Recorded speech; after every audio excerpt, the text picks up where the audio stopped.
This is an Irreverent podcast. Check out irreverent.fm for shows from all our friends.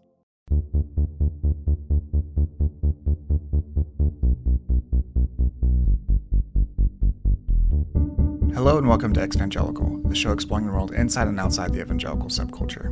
I'm your host, Blake Chastain. Today I'm talking to Cait West, author of Rift, a memoir of breaking away from Christian patriarchy. This is a wonderful memoir and a wonderful addition to the growing genre of people writing about their experiences in these types of movements. Each person's experience is idiosyncratic and specific to their own life, which you'll even hear Cait talk about in the interview. But I'm just very encouraged to see people like Cait come forward and write very brave books like this. You can find a link to purchase the book on my bookshop.org affiliate page in the show notes. Also in the show notes, you'll find a link to a Goodreads giveaway for my own book, Evangelical and Beyond, which is coming out in September. The giveaway is running from today, June 7th, through June 21st, and it will give away 25 early copies of the book that are up for grabs. So head on over to Goodreads via the link in the show notes and enter the contest. I wish you luck. Finally, you can support my work by going over to Post Evangelical Post and subscribing. You can subscribe for free, or you can subscribe for $5 a month or $50 a year. That gets you occasional updates via Substack, which is the current platform that I'm on, as well as ad-free podcast feeds for this and Powers and Principalities. This is my favorite type of thing to do, talking to authors and talking to them about their books. And if you do want to support my work, please head on over and do that over at postevangelicalpost.com. All right, let's get to this interview.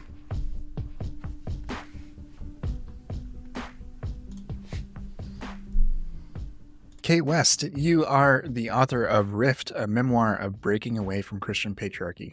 Cait, welcome to the show. Yeah, thank you so much for having me on. Thanks for coming on. I really enjoyed your book, and I'm excited to talk with you about it.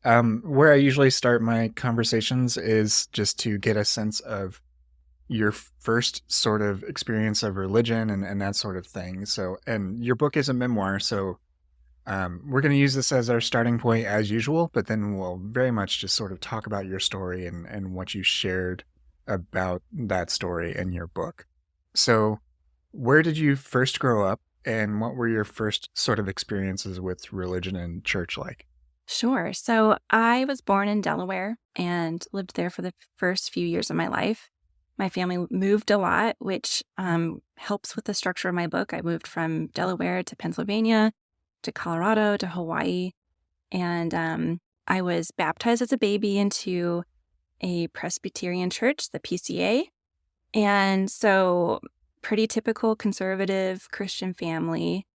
But over time, my family became more what I call radicalized or extreme in our belief system, and started homeschooling and becoming more isolated and getting involved in something that I term the Christian Patriarchy movement, which some people use, some people don't.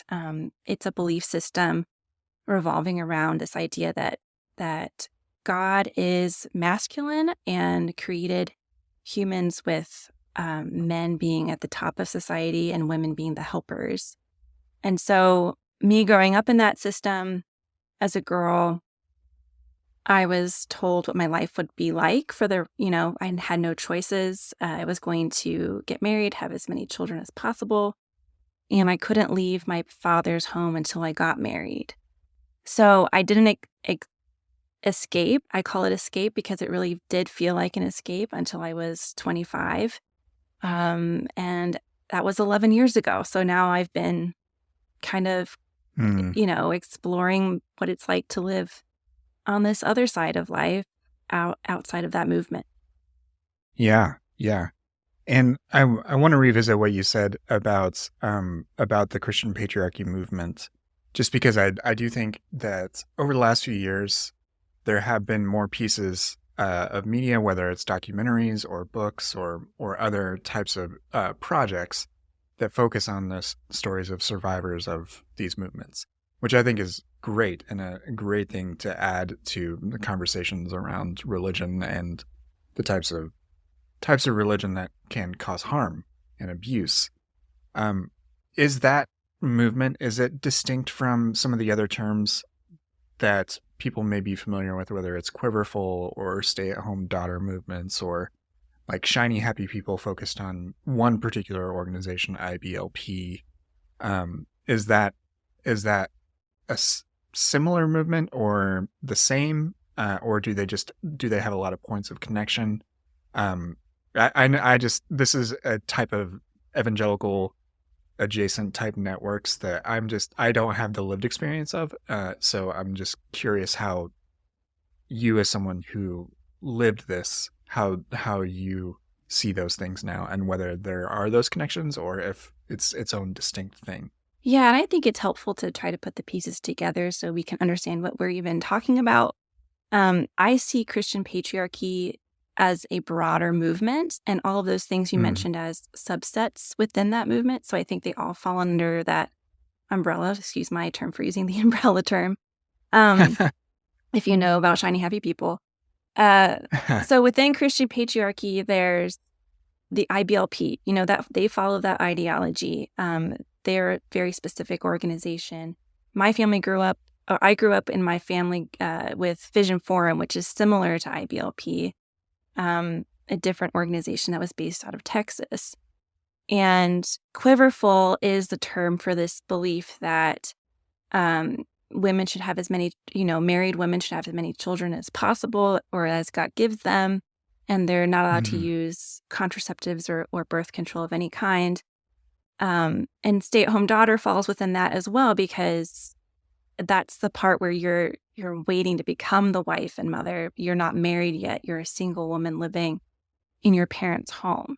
So these are all, in my perspective, pieces that fit together under this overarching framework of what Christian patriarchy really is. They all work together. But that the patriarchy is sort of the overarching belief that all of these other institutions or groups really try to foster and encourage. Okay, that's very helpful. Thank you.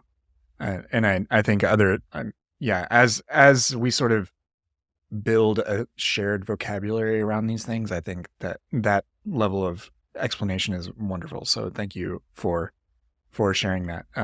It seems like similar to the way that we sort of landed on Christian nationalism as a way to describe so many things. Christian patriarchy may be that sort of shorthand we can use to discuss these things now too. Yeah, and typically Christian nationalists, it's like almost a circle if it's a Venn diagram with Christian patriarchy. So they're very similar, and they're both rooted in what I think is white supremacy and, this deeper historical colonialism. So if you trace it back further, I'm not a historian, but others have done this, where Christian patriarchy is coming out of the same types of beliefs as Christian nationalism. And this is sort of the way it's applied in the domestic spheres. Right. Yeah. Yeah. I actually one of the ways that you start talking about the book is actually starting with your parents' initial relationship, and what sort of drew them to this movement. How did you learn about that part of your parents' life? Because a lot of times we don't know about our parents' stories. Was it part of the story that they told you, or did you learn those details about how they, when they first met and their own experiences with religion, and then what drew one or both of them to this movement of Christian patriarchy? Yeah, in the beginning of the book, I have this small section where I talk about the story my parents gave me about how they met and got married, and it's about a paragraph long, and that's as much information as they ever shared with me. So, it was this. I think of it as like an origin story of this is how we met and got married, and it was given to me as what God had designed for their marriage. So, My father had been a Catholic for a short time. He grew up nominal Lutheran. My mother had grown up very Southern Baptist and she had a baby when she met my dad. And so they got married within 7 weeks of their first date. And that was the story that they told me of, we got married, and then right after the honeymoon, evangelical explosion came to the door and converted my dad to evangelicalism. And he became a born-again Christian, and that's what saved their marriage. And that was this narrative I was given as, just like this idea that our lives are made for us and God has a plan. And I wasn't given much more information about that, about what my mom's life was like before she had me. She used to work. She used to have a career. Both of my parents went to college for a short time. They had a very non-patriarchal lifestyle. And so it's interesting that they eventually moved into this movement. I think from my perspective, my father has always been authoritarian and a tendency to want control over our family. And I think the Christian Patriarchy gave him the validation for that because it glorified fathers who were authoritarian. And he fit really well into that structure. And so you give him the background of, becoming a born-again Christian at age of 20, and then being really passionate about his new faith, and then taking that really literally as he learned about the Bible and combined with his personality. I think it explains why he fell into that world. And I remember at the time it was radio shows, it was magazines, it was this like cultural thing that impacted our family and made us more radical. The consumption of those shows and those things encouraging your parents to be more on fire for that type of thing. Yeah. And forgive me, I don't recall in the moment while we're rolling here what the birth order is for you and your siblings. What did any of you or your siblings have like a before and after type of experience of, your parents themselves are having these significant conversion type changes in their life, and then that carries into how they parented you. Did any of you or your siblings have like a very stark comparison? I know, and I don't want to jump ahead just yet, but there is something later in your book where things sort of double down. But even before that period, was there any sort of contrast that any of you or your siblings saw? Yeah, I have an older sister who's 9 years older than me. My older brother is 6 years older than me, and my younger brother is 3 years younger. So I was the first kid to be homeschooled. So my older two siblings originally went to public school, and then my parents moved them to a private Christian school, and then they moved them to a church classical school right around the same time that I started homeschooling. So I was the first kid that they were like, we're going to try this new, it was kind of a trendy thing at the time for in the early 90s of like this new homeschooling thing. And so my older siblings had all that experience of going to school with other kids their age. And my sister had jobs as a teenager. My brother wanted to play sports. Like they had this more of a typical middle-class American lifestyle than I had. And so they could see probably more than I could the contrast of what came before and what came after. But for instance, my older brother, he moved out when he was 17, and that was before we really got deep into the patriarchy, the whole patriarchal movement. So he didn't see that side of it as much as I did. because he left so young. Hmm. So he left, and he just didn't have that experience of being in the household while this dedication to this patriarchal type Yeah. lifestyle Yeah. really started to affect you and your other siblings. Right. He moved, he jumped, he, uh, he moved away and joined the army as early as he could. He wanted to get away from our family, which, was very authoritarian. It wasn't like a fun place to grow up. So I don't blame him. And I think he never really felt part of my parents' religion. So that's why he Mm. dipped out early. Mm-hmm. And my sister stayed home, because at that point, my dad was saying women need to stay home. And so my brother moved out, my sister stayed home, and then we got deeper into the movement. Mm. You touched a little bit about the educational side of things. For that your older siblings went to schools, but you converted over to this homeschool. I think you had 1 or 2 years in a private school. I had a and few then months. I was only literally a few really months. before Only a few months. Christmas. I remember before Christmas, they pulled me out and started homeschooling. So you only had a few months, and then you were the first child to be fully homeschooled through high school age education. Mm-hmm. And that was, they were utilizing Abeka and other types of material. Yeah. What was your sort of and thinking back to your experience as a child, how did you do in that type of setup? I mean, some people encourage it, or they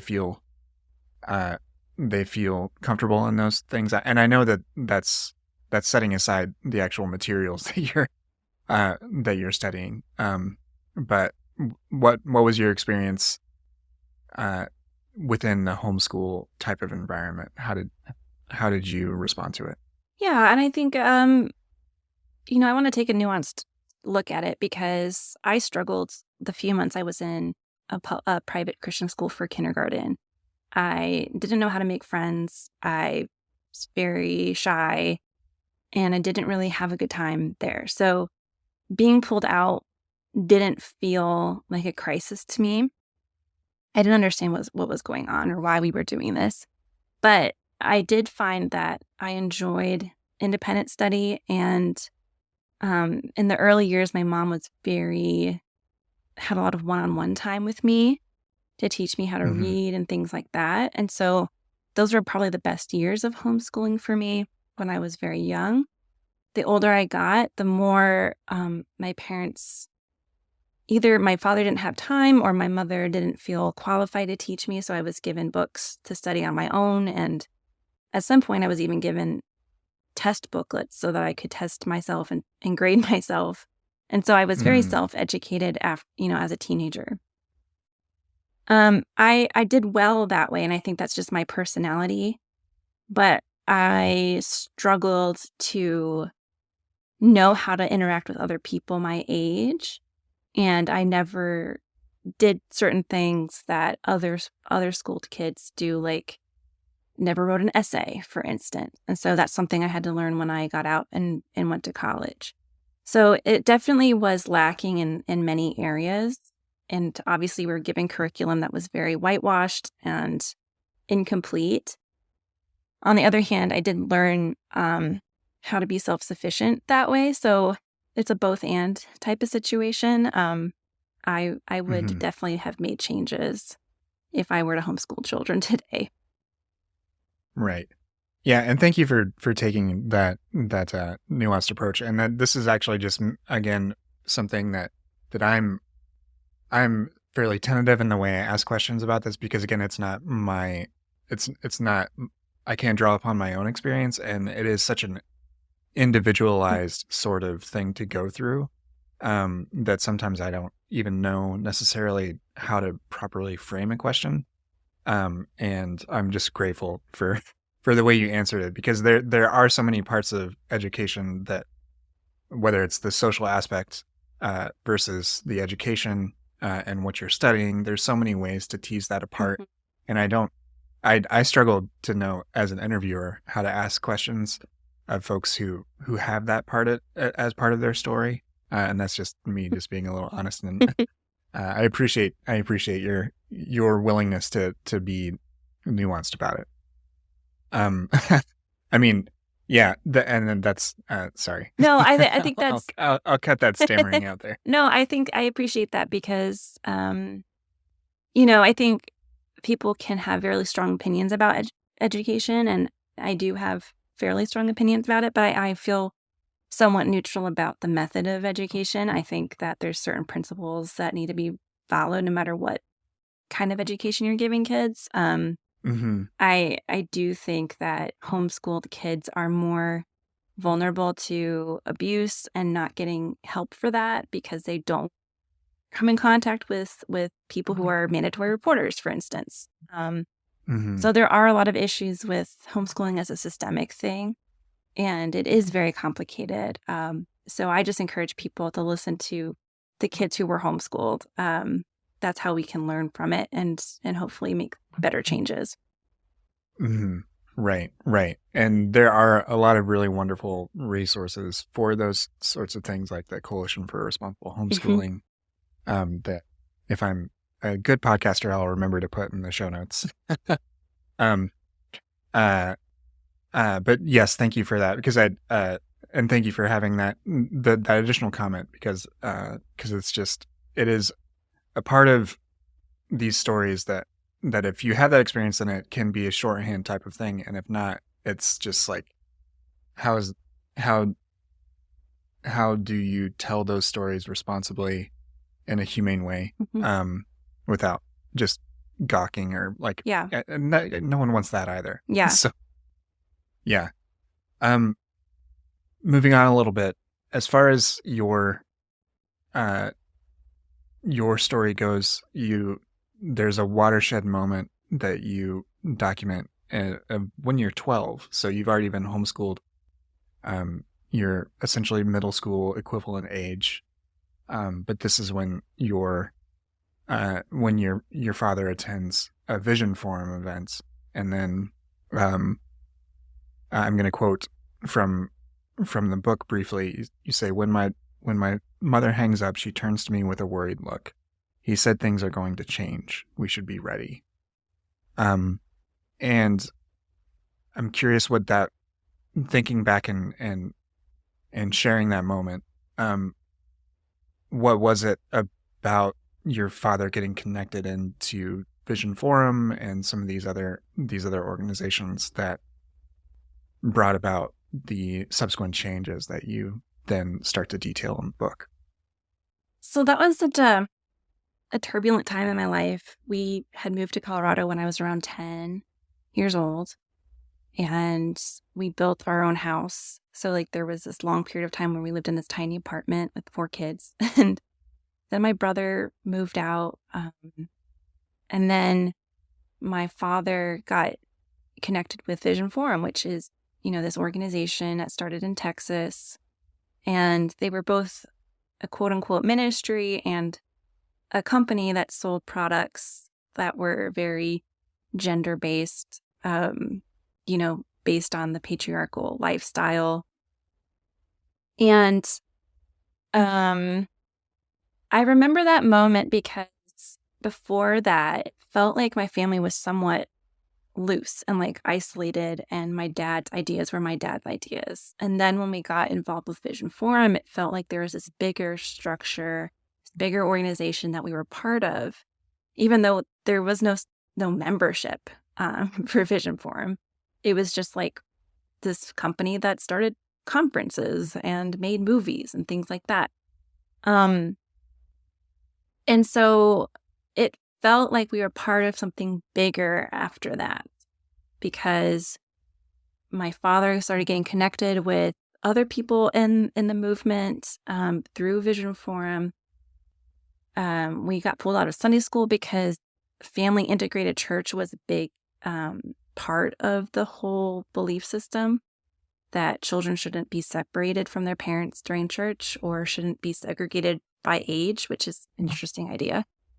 And then my father found the church I talk about in the book that was local to us. Well, actually, was 2 hours of a drive away, but that was that was Kevin Swanson's church, and that's when we really became closely bound by this movement, and things really did change after that moment. And I remember that phone call so vividly, which I'm not sure why. It just felt like this ominous moment of us girls at home and my dad and my younger brother down in Texas, and he's coming back and we're going to change our lives to follow God's plan. And when you say that you felt like you were now part of something bigger, did you feel like you had your own connection, or was it through your father's connection to these things?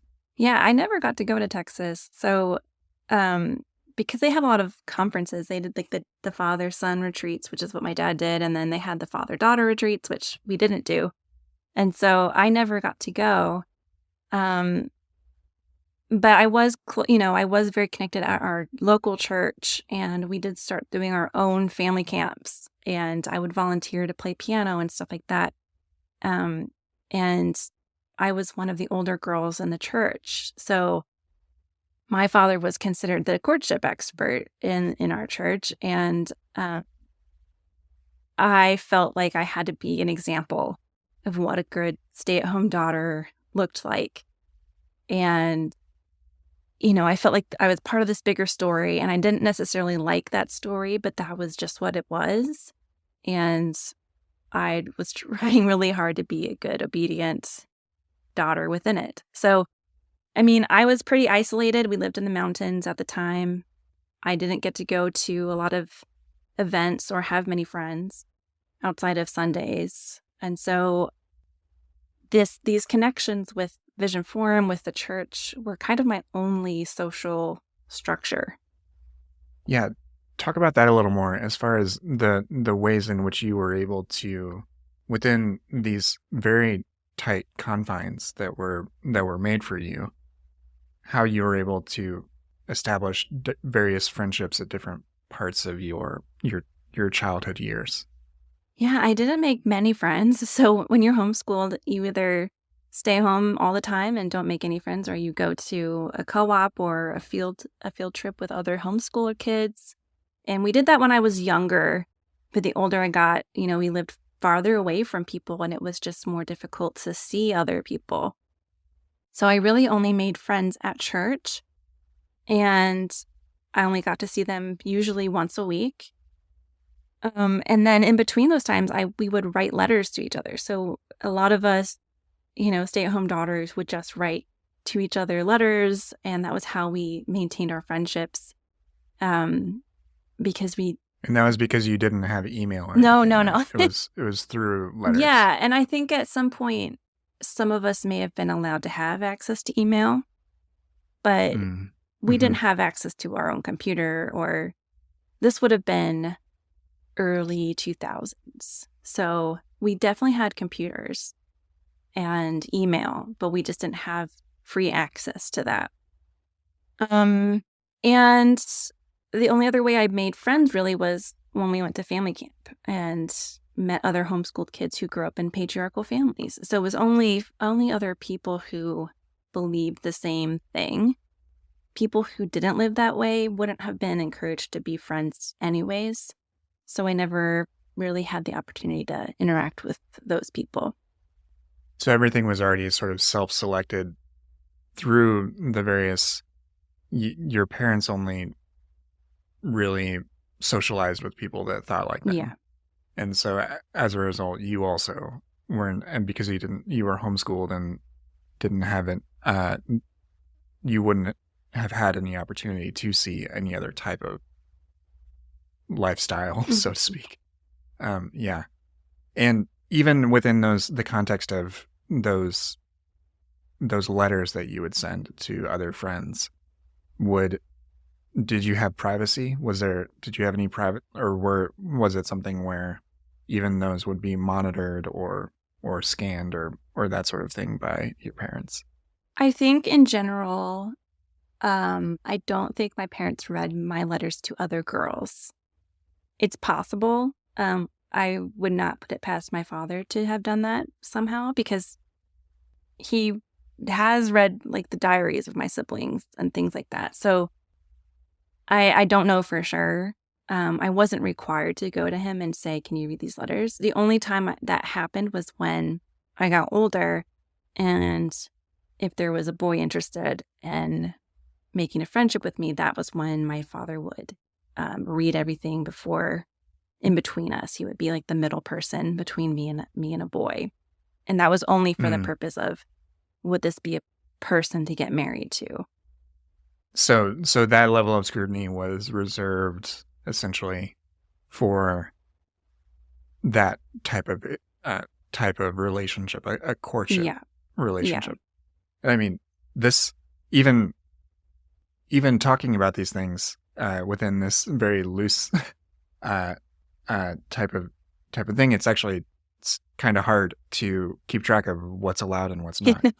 And it depends on the family too. Like, I think right. That's what's hard to explain about this movement is it's not this highly organized cult where you have one leader and then all these rules. It's almost like every father is its own cult leader with their own rules, and then they're kind of loosely organized in connection with each other. But every family is its own little organization. So it's just one man with his own fiefdom. Yeah. And just calling the shots, and everyone else just has to do everything in relation to this one person's emotional and mental state. Right. And then all the rules would be based on his preferences, like what kind of movies we could watch, or whether we would go out to eat on Sundays. But it wasn't treated as his preferences. It was treated as God's, or dad is God's representative. And so what he says goes, right? And so if you're obeying him, you're obeying God. And so it has that extra level of divine authority on top of everything. Mm-hmm. And you moved several times, as you said. I'm curious, like what was different and what was sort of the through line, because actually where you moved, these were not small moves. Like maybe the Delaware to Pennsylvania one, that's like, I mean, I moved from Indiana to Illinois. Like and then, but I mean, then it's from Colorado, from Pennsylvania to Colorado, and then from that it's from Colorado to Hawaii. So like those are very drastic places. What like were some of the things that really changed as you were moving to these very different types of places, and what was sort of consistent between all the places where you were growing up? I mean, it's something I still think about because I don't have all the answers. Even before I was born, my parents, they met in Florida, they got married there, then they moved to Mississippi, then they moved to Delaware. So they've always been doing these big moves. Wow. So it's not just since I was born. And since then they've moved around several times after I've moved out. So they've never They're just wanderers. Yeah. I mean, they've never lived in a place longer than like 8 years, I think, in a state. And I have speculations about that. Every time we moved, it had something to do with my dad's job.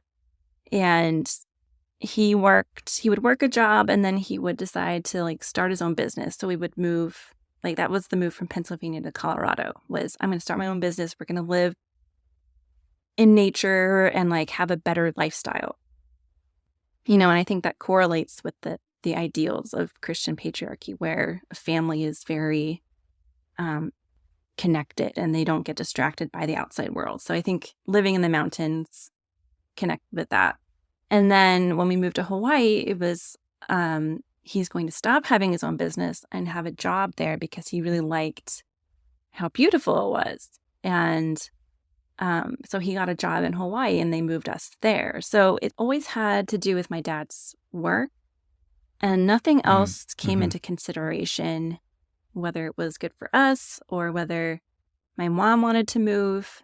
It was always like my dad's vision and his, desires for his job. I also have this speculation that he tends to burn bridges. And so I see this pattern sometimes where he'll burn a bridge at a job and then he'll be like, okay, now we're going to move, 7 states away and start over. So, yeah, I'm not sure, but it didn't make for a very stable childhood. I understand that now. That was just like the way we lived. And now going to therapy, they always ask you, like, how many times did you move as a kid? And I was like, oh, I can't even remember how many. I guess that's a sign of instability. Mm-hmm. Yeah. Yeah. It was during this stint when your family was living in Hawaii that you started having a series of courtships. And as an older teen or as an adult, what, and as you already explained, like, these sorts of rules are very idiosyncratic to the household. How was that laid out for you, and was it something that you saw applied differently between you and your siblings? I mean, you have one sister, and that you talk a bit about her experience, and then, and I'm guessing your brother who moved out probably did not have this part of his story, right? But I'm not sure to the degree that that your younger brother did. But to be a little more focused, I apologize. This is there is such a focus on controlling women and the stay-at-home daughter aspect of things. How did that affect you and anyone else in your household? The stay-at-home daughter whole idea. Yeah. And as far as the courtship and that being such a highly controlled thing, the way in which you describe it in the book. No, that makes sense. I apologize, I'm stammering a little bit. No, that makes sense. So before we moved to Hawaii, my sister went through a courtship and got married that way to a man very similar to my father. So that's not a surprise. And so it was just me and my younger brother who moved to Hawaii. And so it is interesting to compare our stories because it was very gendered in how we were treated. So I was 18 when we moved and he was 15. And so he finished homeschooling there. And I was kept home and I didn't really have much to do because a lot of stay-at-home daughters take care of their younger siblings. But my younger sibling didn't need babysitting anymore. And so I was in training to be a wife. My father would send me out to go teach piano lessons to, families he wanted me to teach piano to, or babysit, or I would actually homeschool several families' kids for a while. And so everything was under my dad's direction of what I should be doing with my time. And at the same time, my brother was by the time he turned 18, he was allowed to go to community college and get a job. And so he had a little bit more freedom. He got a car, things like that. And so he had a little bit more freedom, but at the same time, my brother's gay. So he was also very oppressed in our family and shamed for who he is. And so he has his own story of what that has been like. Because I think patriarchy hurts everybody, not just women. It's just in different ways. But in terms of courtship, I was expected to get married, basically as soon as possible. Because what else was life about, basically? And I remember my first experience with a relationship, I was 18. We first moved. I had met a young man through piano lessons, and he wanted to, quote unquote, get to know me with a perspective of starting a courtship. So he just wanted to be a friend, and my dad allowed us to write letters to each other as long as my dad monitored the letters. Then my dad decided that was not the right relationship, so he stopped that whole relationship from continuing. And when I was 20, that's when I started my first courtship. And it was a man at church, and everything went through my father. So we used this courtship guide called The Pathway to Christian Marriage, which I talk about in the book. And it describes all the different stages of a relationship. How do you conduct it? How do you stay emotionally pure and sexually pure? And everything was like with my father. So every conversation was me, this other person, and my dad talking about the questions from the booklet, which is very awkward when you're talking about if you should use birth control, for instance. Kind of a weird thing to talk about with your dad. Yeah. Um, Yes. and we were always chaperoned if we went anywhere outside of, those courtship sessions. So it's very like rationalized version of a relationship. There was to be no emotions at all. So I was not supposed to fall in love with this person or feel emotionally attached to him unless we got betrothed, which was the word we used for engaged. And Mm-hmm.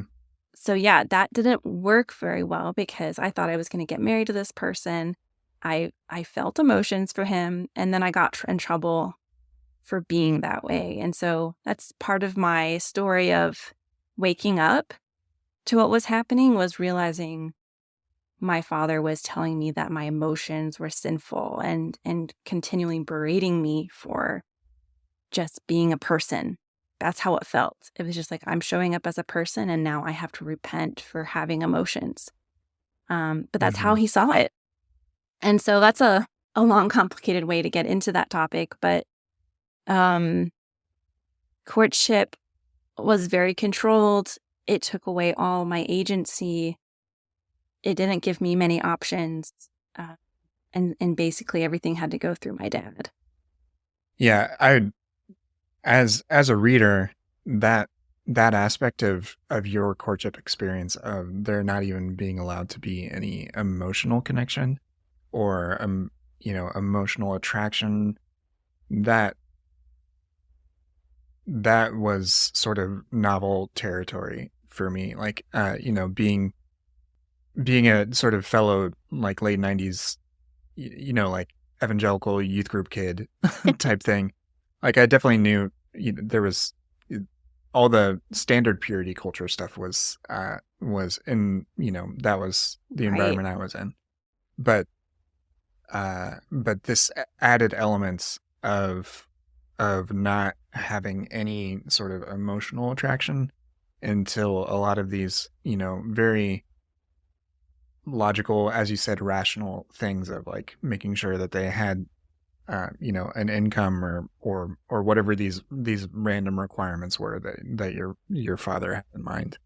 That would be, it was hard to fathom, and like for that to have been your experience, and this is where I think I obviously we want people who are listening to this to read the book, but this is where I feel your book really shines, and that you delineate all of the the emotional internal things that all of these actions had as internal consequences. And that's what makes memoirs like this so powerful, because we can talk about all these events and different things, but that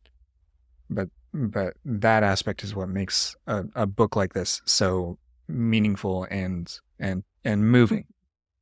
Yeah, and I think, now I understand what was happening as emotional abuse, spiritual abuse, financial abuse. I have all this language now.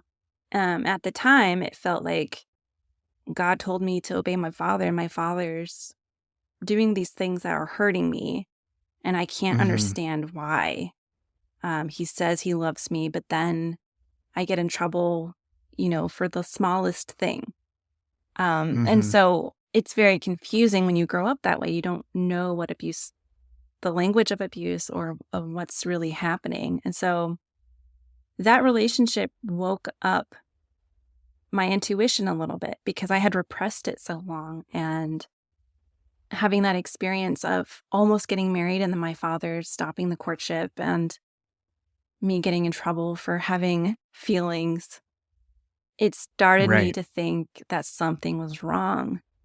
And I mean, now it's crazy because I think back and I was so young. Like, what was I thinking about getting married when I was 20 years old? Um, Hmm. but yeah, I just it breaks my heart that I was treated that way, just for Hmm. having feelings. And I think the emotional purity thing was very much as a protection. Um, and that's where my parents' story would come in, and they wouldn't share a lot, but they would say, we both brought baggage into our marriage because we dated. And they would never talk about the people they dated. Um, but there was this idea that dating and having emotions would break your heart and uh, cause you to not have a good marriage, unless God saved Mm. it, like God saved my parents' marriage. So there was all these reasons for why we did it that way. But what really happened was very dehumanizing because you're trying to make your children behave essentially like programmable robots, right? Like they don't have feelings or emotions. They just have to be completely rational and get married as a Hmm. completely rational concept to promote God's kingdom on earth by having children. And it just takes all of your heart out of it. And so I felt depersonalized. I think that's why I dissociated so much as a kid and a young adult, because I wasn't treated like a full human. You mentioned how you felt like this sort of rattled you and woke up your intuition. And then it was also at this point that you started doing like some online research or guidance, or not guidance, I apologize. Like research and just investigation into seeing if other people had similar experiences.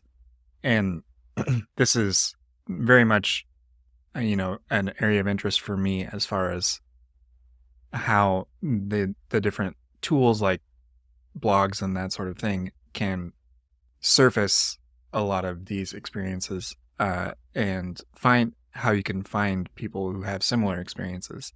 So, um, I'm curious how that fits into, like, you have this very very difficult experience of this courtship being ended against your will, and that compelling you to seek out other stories. And I'm curious how that you leads to the next steps, which is like you moving, and distancing yourself, and starting to claim Mhm. essentially claim your own autonomy Yeah. in a way that is like very radical given how you were raised. Yeah. So when this happened, when the courtship ended, I was 21, and that must have been 2009. I didn't really start looking up stuff on the internet till 2012. So Mm. those years, I don't remember some of that time because I think I was so depressed that I have just like blocked memories. Um, Hmm. it was really difficult for me to know what to do with my life. And I was still afraid to ask bigger questions. So I felt like my intuition was waking up, but I was holding it really close.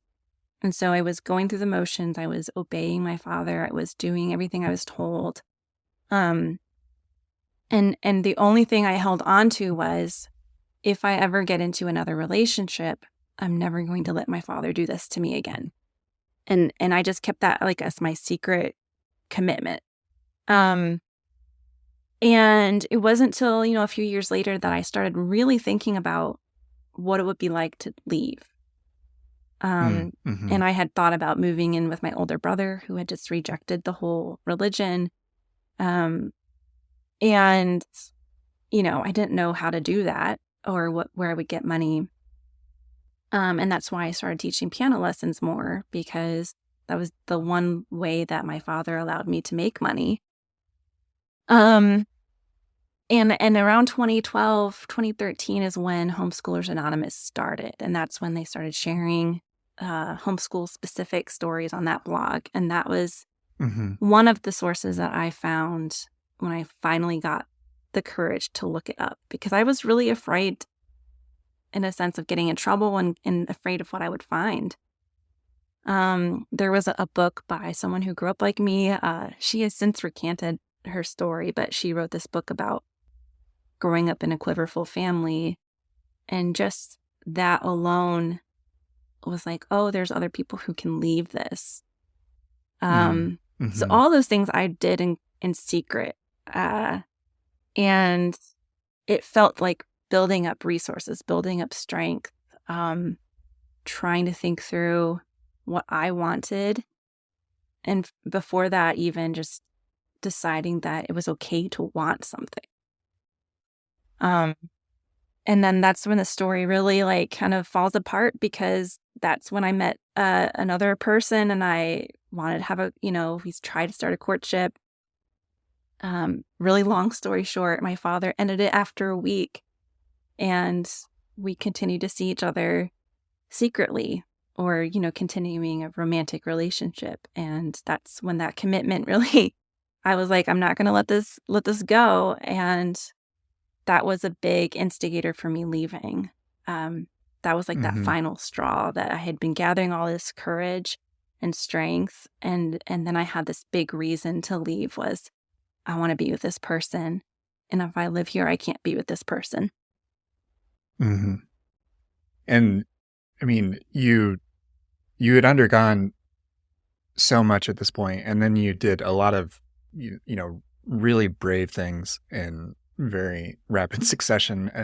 You told your father directly that his behavior was abusive, and even just spending a moment on that is, there are plenty of people who have that relationship with one of their parents and don't ever say the thing, even if they know that it's true. And that takes so much resolve.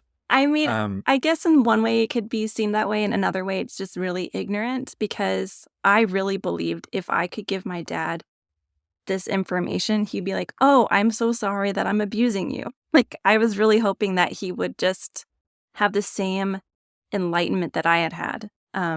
Right. Yeah. But that also speaks to your character, that you believed in the angels of his better nature. Right? Like, you gave him an opportunity. Yeah. What he did with it is his choice. Right, that's true.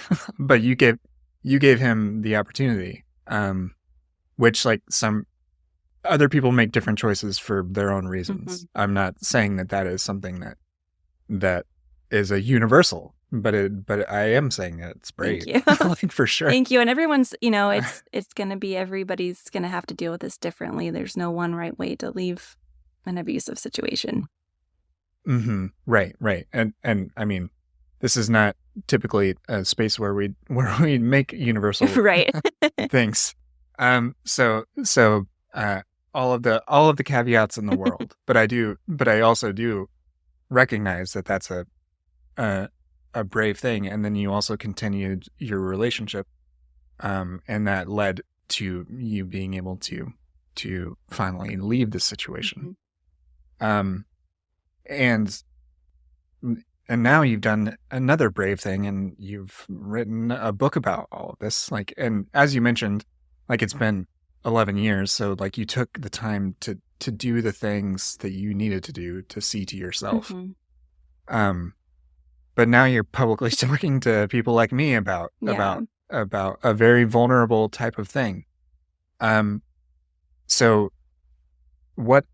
how are, now that you have so much space between this, and you've processed a lot, I'm sure it's going to be a lifelong thing. How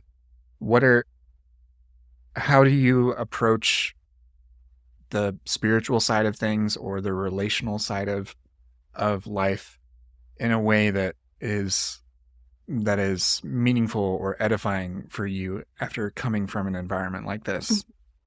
Yeah, I think before, when I lived with my family, everything was so structured and everything was certain. And I felt, I grew to feel really insecure in that world.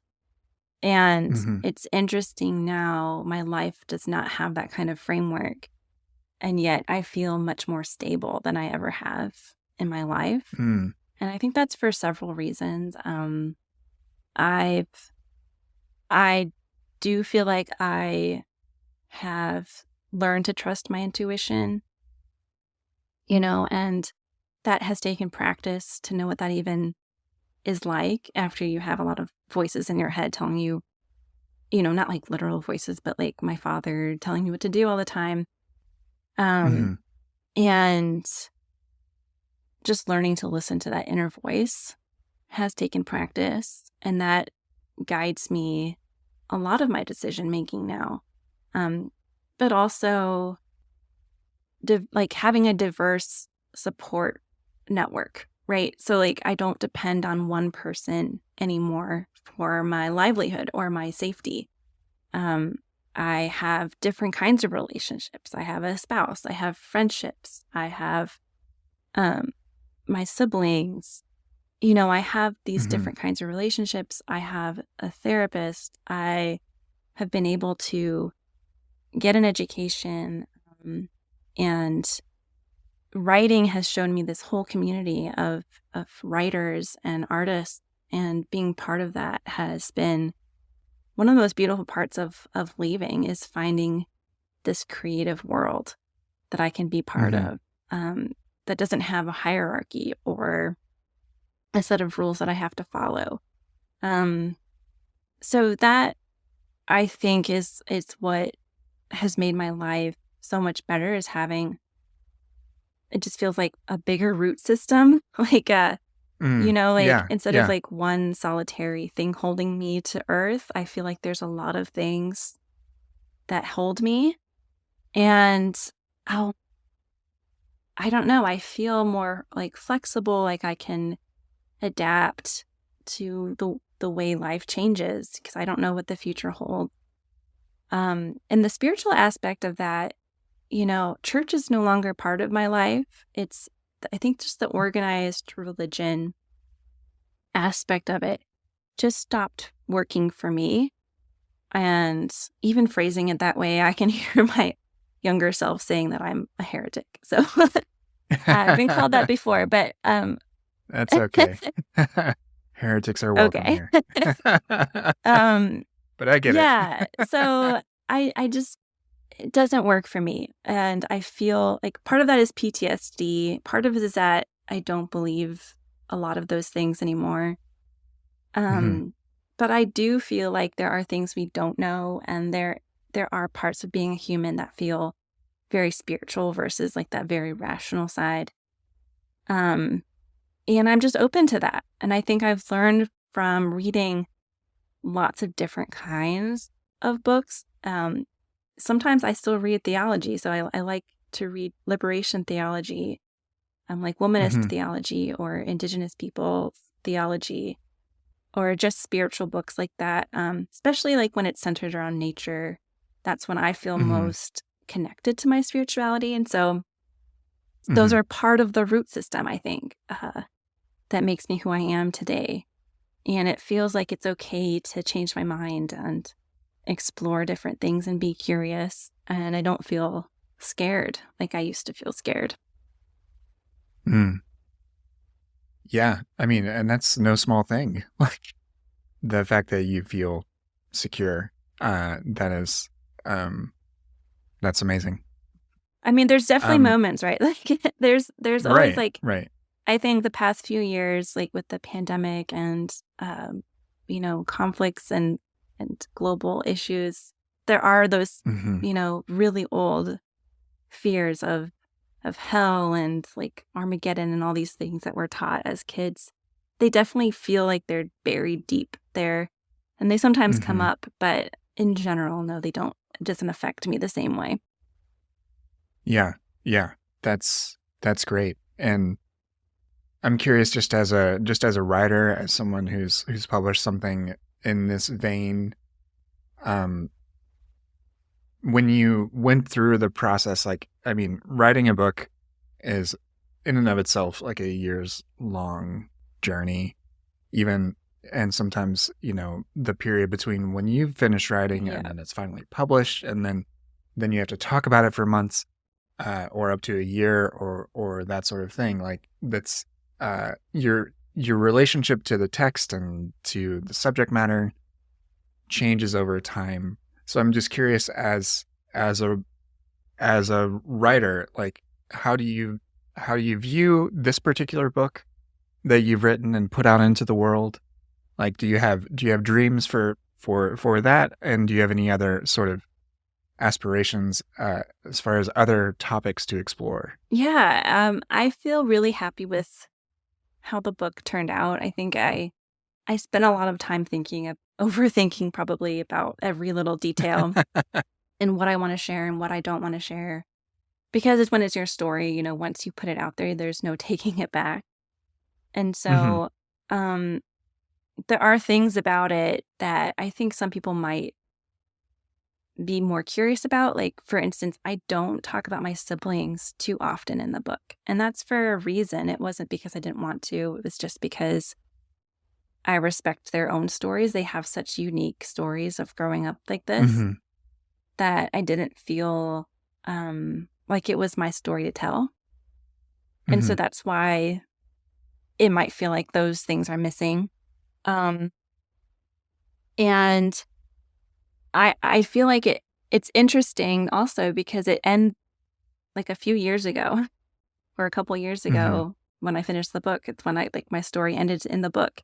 And now sometimes people are worried that I'm like not okay, or I'm still like in the middle of some crisis. And it's not the case. I wouldn't put this out if I hadn't processed everything and thought through everything. I wouldn't have done that. I think that's a different kind of writing. And so, yeah, I want people to know, like, it's okay. Like, this is just my story and I'm in a good place now. And I do want to write more. I think I want to write more fiction. That's originally what I went to college to study, is fiction writing. And so I have all these stories that I've put on the back burner while I get this one out of my system. And so I think I want to go back to those and my creativity a little bit in a different way and just be a full person who's, this is not the only thing that defines me as a writer. Yeah, absolutely. That's awesome. Well, it has been delightful talking to you about this book, which is called Rift, a Memoir of Breaking Away, from Christian Patriarchy. Cait West, thank you so much for joining me today. Is there anything else that you wanted to mention here or plug at the end? Yeah, I mean, you can find me on my website, caitwest.com. I spell my first name Cait. And there you'll find information about the book. I'm on social media at Cait West Writes. Also on my website, I have an event page. And so I'm doing a few stops this summer and going into the fall to promote the book and also just meet with people in different states. And I'm really excited. Especially I have San Antonio, Texas coming up, and Denver, Colorado, and those two places are like so large in my past of this patriarchy. And so I'm really excited to go do these events and meet people who are part of Vision Forum and my old church and have this kind of healing full circle moment. So you can find information about all those events on my website as well. Awesome. Cait, thank you very much for joining me today. Thank you.